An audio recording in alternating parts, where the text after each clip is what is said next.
NCL की तैयारी कर रहे सारे बच्चों का हमारे चैनल फिटर फाइटर में बहुत बहुत स्वागत है। मैं दोस्त एक बात बताने वाला हूं आपको कि इस बेरोजगारी के इस समय में हमारे लिए एनसीएल एक गोल्डन चांस है और हम इस चांस को खोएंगे नहीं और हम दिन रात तन मन धन से एकदम तैयारी करेंगे और ज़रूर ज़रूर ज़रूर फाइट करेंगे। तो हम समय की बर्बादी किए बिना क्वेश्चन स्टार्ट करते हैं। आज हम आपको बताने वाले हैं 30 क्वेश्चन। जो 30 क्वेश्चन नहीं रहेंगे आपके लिए लगभग 100 क्वेश्चन हो जाएंगे, जो हिंदी में भी रहेंगे इंग्लिश में भी रहेंगे। तो मैं कुछ क्वेश्चन इंग्लिश में पढ़ दूंगा, कुछ क्वेश्चन हिंदी में पढ़ दूंगा।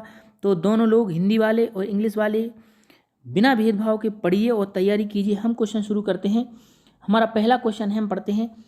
दो प्लेटें जो 8-8 mm मोटाई की हैं जिसे 10 mm व्यास की स्नैप हेड रिविट से जोड़ा गया है, तो रिविट की लंबाई ज्ञात करें। तो मैं इसमें आपको बताने वाला हूं कि रिविट को किस तरीके से जोड़ा जाता है।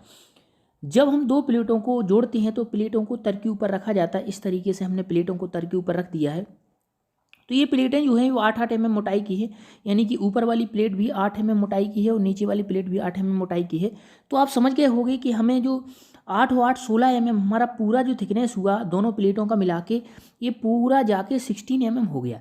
तो हमें जब रिविट डालना पड़ेगी तो हमें रिविट 16 mm से अधिक चाहिए, क्योंकि हमें इसमें रिविट डालने के बाद उसमें हमें हेड बनाना पड़ेगा। किस तरीके से, मैं थोड़ा एक रिविट लगा के आपको दिखा देता हूँ। जैसे मान लीजिए हमने रिविट ऐसे नीचे से पहना दी, इसका हेड हमेशा नीचे करते हैं। जब भी रिविट लगाते हैं तो रिविट का हेड नीचे होना चाहिए। अब रिविट यदि हम ये 16 mm कर देंगे तो हमारी रिविट ऊपर नहीं निकल पाएगी, तो हेड नहीं बन पाएगा। इसलिए हमें ऊपर रिविट को थोड़ा लंबा निकालना पड़ेगा इस तरीके से। तो ये हमें कितना लंबा निकालना पड़ेगा, तो दोस्त मैं स्नैप हेड रिविट के लिए ट्रिक बता देता हूँ। स्नैप हेड रिविट का हेड बनाने के लिए ऊपर हम 1.5 गुना रखते हैं। व्यास का कितना गुना दोस्त, ये बहुत ही इंपॉर्टेंट क्वेश्चन है। हम रिविट का हेड बनाने के लिए व्यास का 1.5 गुना रखते हैं। तो इसका जो दोस्त व्यास था, ये 10 mm व्यास था हमारा रिविट का व्यास 10 mm था। तो हम 10 mm का 1.5 गुना करेंगे तो 15 mm आ जाएगा। तो हमें हेड बनाने के लिए 15 mm चाहिए और प्लेटों के अंदर डालने के लिए 8-8 16 mm चाहिए। तो 16 mm तो हो गया, प्लेटों के बीच में हमारा रिविट जाएगा और हमारा 15 mm हेड बनाने के लिए रहेगा। तो 16 + 15 31 mm। तो ये हमें 31 mm लंबी रिविट चाहिए, जो हमारी रिविट आर पार निकल जाएगी और हेड भी बन जाएगा। इसी में हम एक काउंटर सिंक रिविट के लिए बताए दे रहे हैं। काउंटर सिंक रिविट के लिए 0.8D होता है। 0.8D भी आप रख सकते हो, 1D भी रख सकते हो, लेकिन स्नैप हेड रिविट के लिए हमें 1.5D रखना पड़ेगा। तो इस तरीके से हमारा फर्स्ट आंसर राइट आंसर हो जाएगा। नेक्स्ट क्वेश्चन हम करते हैं। किसी फैक्ट्री में सामान की 100 लोडिंग और स्थानांतरण हेतु किसका प्रयोग करते हैं? Material self loading and displacement in factory which resource are used, यानी हम किस साधन का उपयोग करते हैं जिसके द्वारा हम सामान को अपने आप लोड भी कर सकते हैं और एक जगह से दूसरी जगह ले भी जा सकते हैं। तो दोस्त एक फोर्क लिफ्टर एक साधन होता है। तो मैं सबसे पहले इसका सही आंसर बता देता हूँ। इसका थर्ड आंसर फोर्क लिफ्टर सही आंसर होगा। इसको हम फोर्क से समझेंगे। जिस प्रकार से हमारी मैगी खाने वाली चम्मच होती है जिसमें आगे दांतें बनी होती हैं, उन्हें हम फोर्क कहते हैं। यानी कि जो मैगी होती है वो अपने आप उसमें फंस भी जाती है और हमारे मुंह में भी अपने आप चली जाती है, बस हमें केवल चम्मच को चलाना पड़ता है। तो उसी तरीके से हमें फोर्क लिफ्टर को केवल चलाना पड़ेगा। एक प्रकार का ऐसा एक वाहन होता है, मैं बना के थोड़ा दिखा देता हूँ। इसके आगे 2 दांतें होते हैं, इसके आगे 2 पहिए आगे रहते हैं, 2 पहिए पीछे रहते हैं। 2 ही मैं दिखा सकता हूँ आपको। और इस तरह से पीछे बैलेंसिंग वेट होता है, बहुत बड़ा कास्ट आयरन का बेस होता है इधर पीछे, क्योंकि आगे जब इधर माल ला देंगे तो ये पीछे से उठ सकता है। और इधर पे सामने इधर ड्राइवर बैठता है। इसके आगे वाला जो पीछे वाला दोनों रहते हैं। तो इसका जो ड्राइविंग व्हील होती है, यानी कि जो हमारे स्टीयरिंग से घूमते हैं वो पीछे वाला घूमता है, जबकि नॉर्मली कार का जो व्हील होता है वो स्टीयरिंग से आगे वाला पहिया घूमता है। इसमें पीछे वाले पहिए को इसलिए स्टीयरिंग से घुमाया जाता है क्योंकि जब हम स्टीयरिंग से यदि आगे वाले पहिए को घुमा देंगे तो हमारा आगे वाला पोर्शन जो है फोर्क लिफ्टर का वो घूमेगा, तो हमारा जो वेट लदा हुआ है वेट गिर सकता है। इसीलिए हमने स्टीयरिंग से पीछे वाले पहिए को घुमाया है। तो मैं साथ साथ में बहुत सारे क्वेश्चन आपको बता रहा हूँ, आप ध्यान से सुनिए। जो आगे जो दांतें होती हैं इन्हें फोर्क कहते हैं। तो फोर्क लिफ्टर अपने आप ये दांतें ऊपर नीचे हो जाते हैं, हम कर सकते हैं हैंडल के द्वारा। तो जब किसी सामान को उठाना होता है, मान लीजिए यही सामान है, तो हम इन दांतों को नीचे कर लेंगे, इन दांतों को हम नीचे घुसा देंगे। इसके बाद हम दूसरे हैंडल को दबाएंगे तो ये दांतें ऊपर उठ जाएंगे, तो सामान अपने आप इसमें लोड हो जाता है। तो दोस्त इसमें 1-2 क्वेश्चन और दिए। चेन होइस्ट होता है, इसको हम जो ट्राईपोड होता है उस पर लटका कर कहीं भी ले जा सकते हैं, चेन के द्वारा चलता है। क्रोबार होता है, इसे हम सब्बल कहते हैं, जो दूसरे ऑप्शन में दिया है। इसके द्वारा किसी भी सामान को हम उठा सकते हैं, थोड़ा बहुत हमें उठाना हो, नीचे कोई बेज लगाना हो। क्रेन जो होता है ये इलेक्ट्रिकल पावर के द्वारा शॉप फ्लोर में चलाया जाता है। इसका नेक्स्ट क्वेश्चन हम करते हैं। Accepted deviation in levelling of machine, यानी कि मशीन की लेवलिंग में जो विचलन होता है उस विचलन को क्या रखा जाता है, यानी कि हम वाटर लेवल से जब किसी मशीन की लेवलिंग करते हैं तो उसके लिए अलाउंस क्या होता है। तो दोस्त मैं इसके लिए अलाउंस बता देता हूं, जो अलाउंस होता है 0.01 प्रति 100 mm होता है। देखिए इसमें कहीं लिखा है ऐसा, दोस्त ऐसा कहीं नहीं लिखा है 0.01 प्रति 100 mm, लेकिन एक जगह आप देखिए इसमें बी ऑप्शन में 0.03 पर 300 mm लिखा हुआ है। तो इसमें यदि हम ऊपर 3 का डिवाइड करेंगे नीचे 3 का डिवाइड करेंगे तो ये 0.01 अर्थात यही आंसर आ जाएगा, इसलिए हमारा सेकंड आंसर राइट आंसर हो जाएगा। आप किसी भी अनुपातिक या रेशियो वाली राशि में आप ऊपर किसी भी संख्या का गुणा कर सकते हैं, नीचे उसी का हम गुणा करेंगे तो कोई इफेक्ट नहीं होगा। नेक्स्ट क्वेश्चन हम करते हैं, सोल्यूबल ऑयल और पानी का अनुपात क्या होता है, यानी ratio of soluble oil and water. ये बहुत ही इंपॉर्टेंट क्वेश्चन है, हमेशा एग्जाम में आता रहता है। तो इसमें सोल्यूबल ऑयल आगे ऑयल लिखा है और पीछे पानी लिखा है, इसीलिए इसका रेशियो जो हो जाएगा 1:20 हो जाएगा। यदि इसमें आगे वाटर लिखा होता है और पीछे सोल्यूबल ऑयल लिखा होता है तो इसका जो आंसर 20:1 हो जाता है। लेकिन कभी कभार एग्जाम में एक आंसर और इसका आ चुका है, जैसे मैं इसको लिख देता हूँ 1/4:5। तो दोस्त ये आंसर भी राइट आंसर है, क्योंकि जब हम किसी रेशियो को हटाते हैं मैथ में, वर्कशॉप इन कैलकुलेशन में, यानी मैथ में जब हम किसी रेशियो को हटाते हैं भिन्न के द्वारा तो इसका हम एलसीएम लेंगे, क्योंकि कोई भी रेशियो भिन्न में नहीं होता है तो इसका हम एलसीएम लेंगे। तो डाकि जब इसको हम सॉल्व करेंगे तो इसका आंसर 1:20 ही आ जाएगा, इसलिए आंसर हमारा 1:20 भी सही है और 1/4:5 भी रेशियो सही है, इसलिए कन्फ्यूजन में नहीं होना है। अब जो सोल्यूबल ऑयल और पानी होता है इसके लिए हम माइल्ड स्टील या साधारण कार के लिए कूलेंट के रूप में इसका उपयोग हम कर सकते हैं। नेक्स्ट क्वेश्चन हम करते हैं, स्पर्श की चाप बढ़ाने के लिए किस पुली का प्रयोग करते हैं। तो इसके पिछले वीडियो में मैं ये क्वेश्चन बता चुका हूं, तो इसके लिए ज़्यादा बताने की जरूरत नहीं है। इसके लिए हम जॉकी पुली का प्रयोग करते हैं, ये इसका फोर्थ आंसर राइट आंसर हो जाएगा। नेक्स्ट क्वेश्चन है, पतली की सीटों के लिए किस जिग का प्रयोग करते हैं, यानी जिग एक महत्वपूर्ण पार्ट आया है। जिग जो होता है ये जॉब को पकड़ता है और टूल को गाइड करता है। टूल को गाइड किससे करता है, बुशिंग से करता है, जो मैं पिछले वीडियो में बता चुका हूँ। जॉब को पकड़ता है उसमें क्लैंपिंग एलिमेंट्स लगे होते हैं। तो इसमें हमें पतली सीटों के लिए, तो दोस्त मैं एक पतली सीट बता देता हूँ, कोई भी पतली सीट पर यदि हम ड्रिलिंग करेंगे तो लफेगी, ऊपर नीचे होगी, यानी ट्विस्ट हो सकती है। तो इसके लिए एक सैंडविच होता है, जिस तरीके से हमारी ऊपर ब्रेड लगी रहती है नीचे ब्रेड लगी रहती है और बीच में आलू भरा रहता है। आलू हम बीच में भर देते हैं तो ये ब्रेड जो है दबा के रखती हैं, आलू हमारा कहीं नहीं भग पाता है, ये केवल हमारे पेट में ही जाता है। इसी प्रकार से जो प्लेट होती है इसके एक प्लेट हम ऊपर लगा देते हैं जिग प्लेट और एक नीचे प्लेट लगा देते हैं, तो इस जिग का नाम हम सैंडविच जिग कहते हैं। तो ये सैंडविच जिग बहुत ही इंपॉर्टेंट है, पतली सीटों में ड्रिलिंग या अन्य कोई ऑपरेशन करने के लिए हम सैंडविच जिग का प्रयोग करते हैं। सॉलिड जिग बता देता हूँ, छोटे जॉबों के लिए होता है, जो पहले नंबर पर दिया है। ड्रिल जिग ड्रिलिंग के लिए होता है। प्लेट जिग जो होता है इसका क्वेश्चन आता है, इसमें बेस प्लेट नहीं होती है।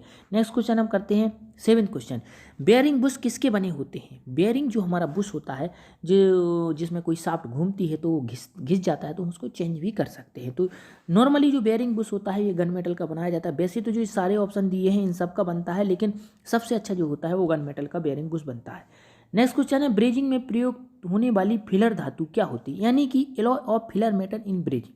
यानी ब्रेजिंग में जो एलॉय मेटल होता है जिससे हम जोड़ते हैं, एक ब्रेजिंग की रॉड होती है, ये ब्रेजिंग रॉड कहते हैं। तो ये जो हमारी होती है पीतल की बनी होती है। मैं नॉर्मली सिंपल शब्दों में आपको बता देता हूँ, पीतल की होती है। और पीतल में जो होता है वो कॉपर और जिंक होता है, यानी हमारा फिलर मेटल जो होता है जिसको हम भरते हैं वेल्डिंग करते समय, उसमें कॉपर और जिंक रहेगा। तो इस right answer first answer right answer हो जाएगा। पीतल भी इसका आंसर हो सकता है, कॉपर प्लस जिंक भी हो सकता है। नेक्स्ट क्वेश्चन है, फर्नेस के उच्च तापमान को मापने के लिए प्रयुक्त यंत्र, यानी हमें फर्नेस में जो हमारा 2000 डिग्री टेम्परेचर पहुंच जाता है तो उसके तापमान को नापने के लिए हम किसका उपयोग करते हैं। तो दोस्त आपको मालूम है कि जो हम बुखार नापते हैं वो थर्मामीटर से नापते हैं, इसलिए हमारा पहला आंसर जो है राइट आंसर नहीं होगा।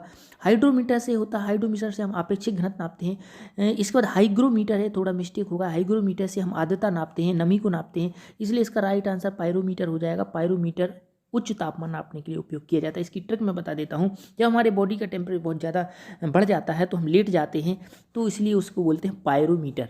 नेक्स्ट क्वेश्चन, डाई के द्वारा किसी पीस पार्ट में होल करना क्या कहलाता है। ये बहुत ही इंपॉर्टेंट क्वेश्चन है दोस्त, क्योंकि इसमें ब्लैंकिंग और पियर्सिंग में बहुत परेशान हो जाते हैं। तो मैं इसमें बहुत ही अच्छी ट्रिक बताने वाला हूँ। किसी पीस पार्ट में होल करना, तो होल करने को हम इंग्लिश में बोलते हैं पियर्सिंग। तो ये इससे आप कर सकते हो पियर्सिंग से, तो इसमें इसका आंसर जो हो जाएगा वो पियर्सिंग हो जाएगा। यानी कभी भी होल करने को हम इंग्लिश में पियर्सिंग कहते हैं, ड्रिलिंग भी कहते हैं, लेकिन पियर्सिंग कहते हैं, इसलिए इसका आंसर पियर्सिंग हो जाएगा। कैसे, मान लीजिए ये पीस है, ये हमारा पीस पार्ट है, जॉब है, इसके बीच में हमें होल करना, ये हमारा जॉब ही है। यानी हमें होल करके एक जॉब कंप्लीट बनाना है, तो इसको हम पियर्सिंग कहते हैं। बिलोंगिंग किसे कहते हैं? कोई बहुत बड़ा पार्ट है और पार्ट है, ये हमारे लिए जॉब नहीं है, इसके बीच से हम एक पीस निकालेंगे, ये जो पीस निकलेगा ये जॉब कहलाएगा। यानी इसके बीच से ये मान लीजिए ये पार्ट निकला, ये हमने साइड में बना दिया, ये हमारा जॉब कहलाएगा, हमारा जिसमें जो होल हुआ ये जॉब नहीं कहलाएगा, तो इसे हम ब्लैंकिंग कहते हैं। पियर्सिंग ये जॉब है, जिसमें होल हुआ ये जॉब है, इसके बीच से जो निकला ये जॉब नहीं है।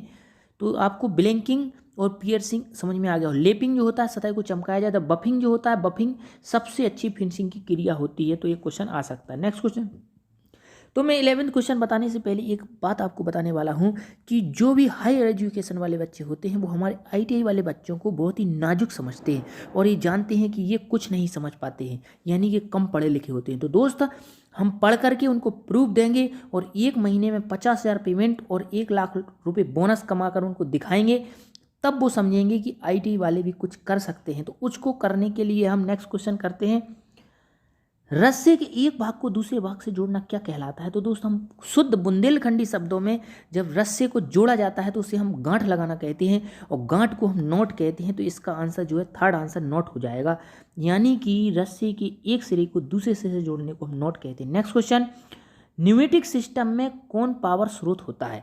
यानी कि न्यूमेटिक सिस्टम जो होता है इसमें हमारा क्या पावर स्रोत होता है? तो न्यूमेटिक सिस्टम जो होता है हवा से चलता है। तो हवा दोस्त किससे आती है? हवा जो है कंप्रेसर उत्पन्न करता है। मैं आपको बता देता हूँ, हवा जो होता है वो कंप्रेसर से आती है। तो इसलिए हमारा जो न्यूमेटिक सिस्टम में जो पावर का स्रोत होता है वो कंप्रेसर ही एक पावर का स्रोत होता है। बाल्ब जो होता है इसे हम खोलते और बंद करते हैं, जो थर्ड में लिखा है। मोटर जो होती है हमारे कंप्रेसर को चलाने का काम होती है, लेकिन मेन पावर का स्रोत हमारा कंप्रेसर होता है। नेक्स्ट 13 क्वेश्चन, निम्न में सॉलिड लुब्रिकेंट है, यानी कि हमें ऐसा लुब्रिकेंट बताना है जो सॉलिड हो। तो इसमें देखिए, ग्रीस जो होता है वो सेमी सॉलिड होता है, ग्रेफाइट जो होता है वो सॉलिड लुब्रिकेंट होता है, ग्रेफाइट बहता नहीं, इसलिए राइट आंसर हमारा सेकंड आंसर हो जाएगा। लॉर्ड ऑयल होता है लिक्विड लुब्रिकेंट होता है, पानी जो होता है हमारा लिक्विड होता है, कूलेंट की तरह कार्य करता है। नेक्स्ट होता है, रोटरी मोशन को लीनियर मोशन में कौन बदलता है? तो रोटरी मोशन जो होता है इसे हम लीनियर मोशन, यानी कि हमें रेसिप्रोकेटिंग मोशन में कन्वर्ट करना है। लीनियर मोशन को हम रेसिप्रोकेटिंग मोशन भी कहते हैं, इसमें हमारी मशीन आगे पीछे चलती है।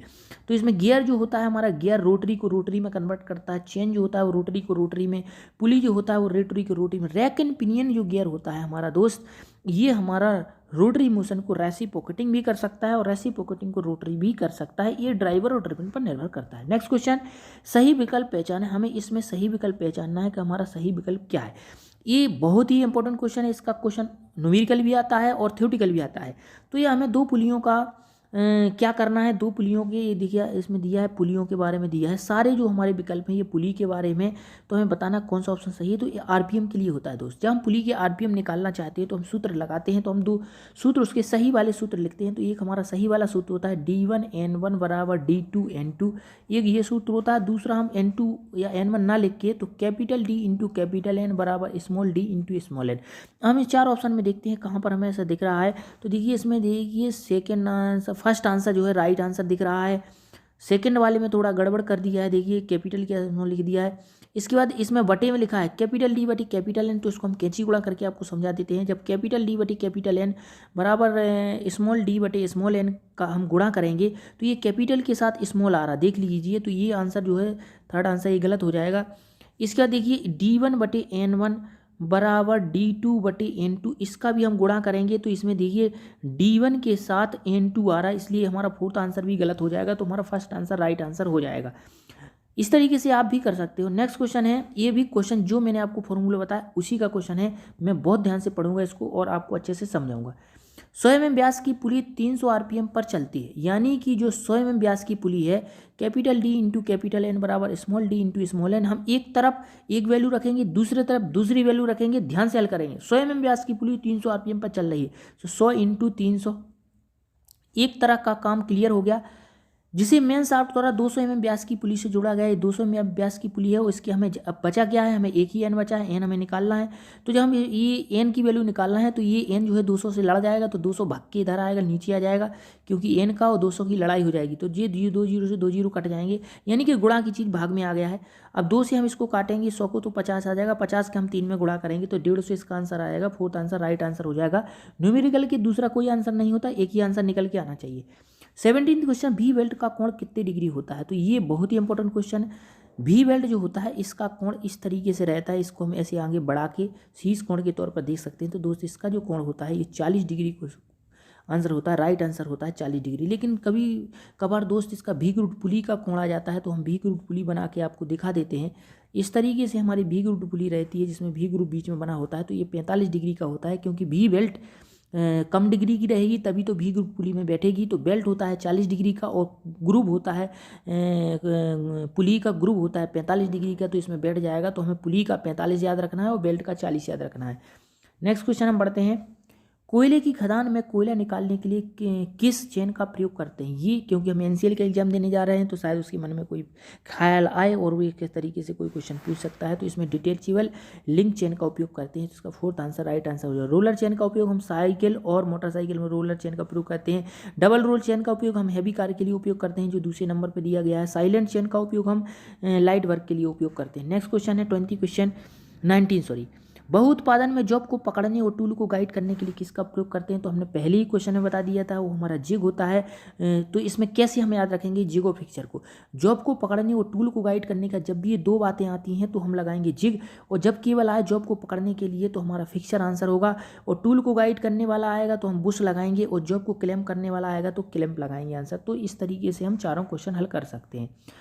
नेक्स्ट क्वेश्चन है नाइट राइडिंग में अमोनिया को किस तापमान पर छोड़ा जाता है? ये बहुत ही इंपॉर्टेंट बात क्वेश्चन में ही लिखी है कि नाइट राइडिंग में हम किस गैस का प्रयोग करते हैं? अमोनिया। अमोनिया का सूत्र क्या होता है दोस्त? NH सूत्र होता है। नाइट्रोजन क्या कार्य करता है? नाइट्रोजन हार्ड करने का काम करता है, हाइड्रोजन जलाने का कार्य करता है। ये क्वेश्चन दोस्त एग्जाम में आ चुका है कि अमोनिया जो गैस हम यूज करते हैं इसमें नाइट्रोजन का क्या कार्य है? नाइट्रोजन का कार्य होता है जॉब को हार्ड करना, और हाइड्रोजन का कार्य है टेम्परेचर देना। तो अमोनिया को हम कितने टेम्परेचर पर देते हैं? हम 500 से 550 डिग्री टेम्परेचर पर हम देते हैं। इसमें 900 से 950 डिग्री जो पहला आंसर दिया है इसका आंसर हो जाए कार्बोनाइजिंग। टेम्परिंग जो होती है 230 से 300 डिग्री सी पर होती है। मैं पिछले वीडियो में बता चुका हूँ, यदि आप हमारा पिछला वीडियो देखना चाहें तो हम इस वीडियो की डिस्क्रिप्शन में लिंक दे देंगे, तो वो वीडियो भी देख लें, इससे आपको और अच्छा थ्योरी आ जाएगा। इसके बाद ये 3100 3000 डिग्री से जो दिया है ये हमारे फ्लेम के टेम्परेचर होते हैं।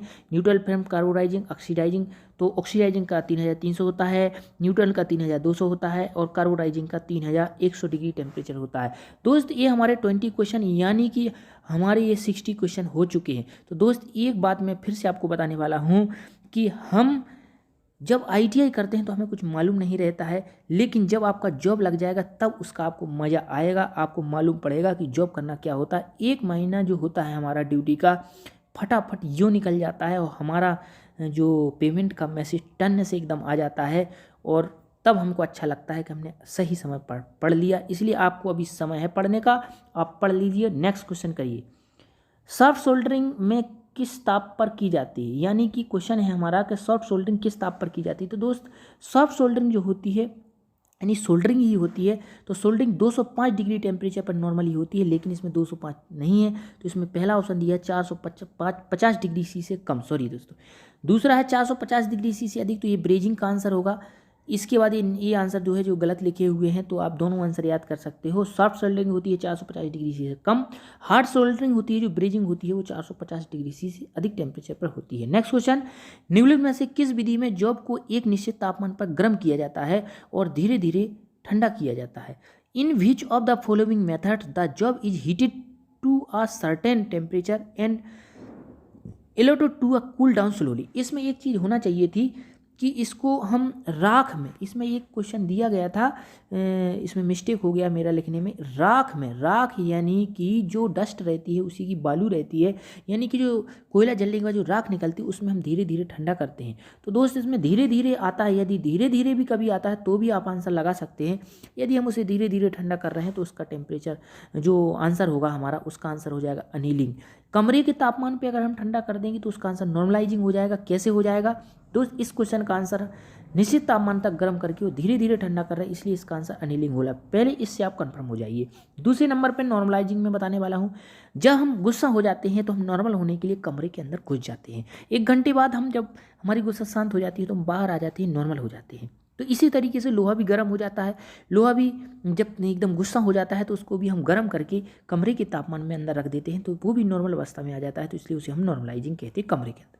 टेम्परिंग मैं पिछली वीडियो में बता चुका हूँ। केस हार्डनिंग जो होती है इसमें हम ऊपर ऊपर जो क्वाड करते हैं उसे हम केस हार्डनिंग कहते हैं। नेक्स्ट क्वेश्चन है 23, बेयरिंग के अंदर शाफ्ट का जो भाग स्थित रहता है उसे क्या कहते हैं। इसको दोस्त आप याद करिए, बेयरिंग के अंदर जो शाफ्ट का जो भाग ढका हुआ रहता है उसे हम जर्नल कहते हैं, जर्नल कहते हैं। केज जो है बेयरिंग की जो जाली होती है जो वॉल्स को पकड़ के रखती है उसे हम केज कहते हैं। आउटर रेस बाहर का होता है, इनर रेस अंदर का होता है। नेक्स्ट क्वेश्चन हम करते हैं, मैकेनिकल सरफेस मेजरिंग मशीन के इंडेंटर की धातु क्या होती है। एक जो होता है किसी सरफेस की ऊंचाई निचाई को चेक करता है, तो ये इंडेंटर जो होता है टूल होता है जो कि सतह पर रगड़ कर चलता है, तो इसे घिसना नहीं चाहिए, इसलिए हम इसे काय का बनाते हैं, डायमंड का बनाते हैं। तो मैकेनिकल सरफेस मेजरिंग मशीन के इंडेंटर की धातु क्या होती है, डायमंड होती है। इंग्लिश वाले भी आप पढ़ के कर सकते हो, मैंने इंग्लिश में भी लिखा है, हिंदी में भी लिखा है। इसके बाद की में कौन सा स्ट्रेंथ होता है, जिस प्रकार का हमारा चैप्टर होता है फास्टनिंग का, तो उसमें एक चाबी होती है, की होती है, जिसे हम कहते हैं की। तो ये किस स्ट्रेस के द्वारा एक दूसरे को पकड़ कर रखती है, तो दोस्त इसमें आंसर होता है शियर स्ट्रेस, यानी कि ये एक दूसरे में शियर स्ट्रेस से पकड़ कर रखता है। शियर स्ट्रेस क्या होता है, जब दो चीज़ें एक दूसरे के ऊपर चढ़ी हुई रहती हैं एक दूसरे के ऊपर, तो उसे हम शियर स्ट्रेस कहते हैं। जिस प्रकार से कैंची से कटिंग की जाती है, स्निप के द्वारा कटिंग की जाती है। नेक्स्ट क्वेश्चन है, ये बहुत ही इंपॉर्टेंट क्वेश्चन है कि स्क्रू, ये ऐड लिख गया है दोस्त, ऐड गलती से ऐड लिख गया है दूसरे नंबर पे। स्क्रू थ्रेड होना चाहिए। स्क्रू थ्रेड पर किसी चूड़ी के एक पॉइंट से दूसरी चूड़ी के उसी के अनुरूप पॉइंट के बीच अक्ष के समांतर मापी गई दूरी को क्या कहते हैं। ये आपको क्वेश्चन देखने में बहुत बड़ा लग रहा होगा, लेकिन क्वेश्चन इस सेकेंडों का है। यानी कि ये कह रहा है कि ये चूड़ी है, तो एक पॉइंट से दूसरे पॉइंट के बीच की दूरी को क्या कहते हैं। तो दोस्त मैं 100 बार बता चुका हूँ कि एक चूड़ी के पॉइंट से दूसरी चूड़ी के पॉइंट की दूरी को हम पिच कहते हैं। तो इसका राइट आंसर पिच हो जाएगा। ये नीचे वाला जो होता है रूट होता है, ऊपर का क्रेस्ट होता है, और एक चक्कर में चली गई दूरी को हम लीड कहते हैं। किसी बोल्ट द्वारा एक चक्कर में चली गई दूरी को हम लीड कहते हैं। गहराई में बता देता हूँ, क्रेस्ट और रूट के बीच की लंबवत दूरी जो होती है, क्वेश्चन बहुत ही इंपॉर्टेंट क्वेश्चन है, इसे हम कहते हैं डेप्थ ऑफ थ्रेड।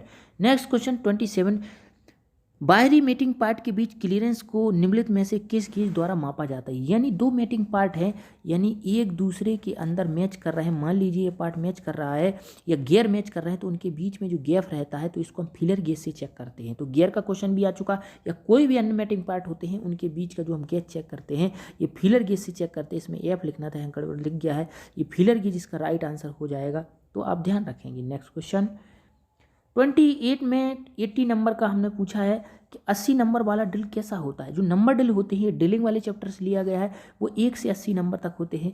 जो हमारा 1 नंबर का ड्रिल होता है वो सबसे बड़ा होता है, 80 नंबर का ड्रिल सबसे छोटा होता है। तो इसका आंसर हो जाएगा, फर्स्ट आंसर राइट आंसर हो जाएगा।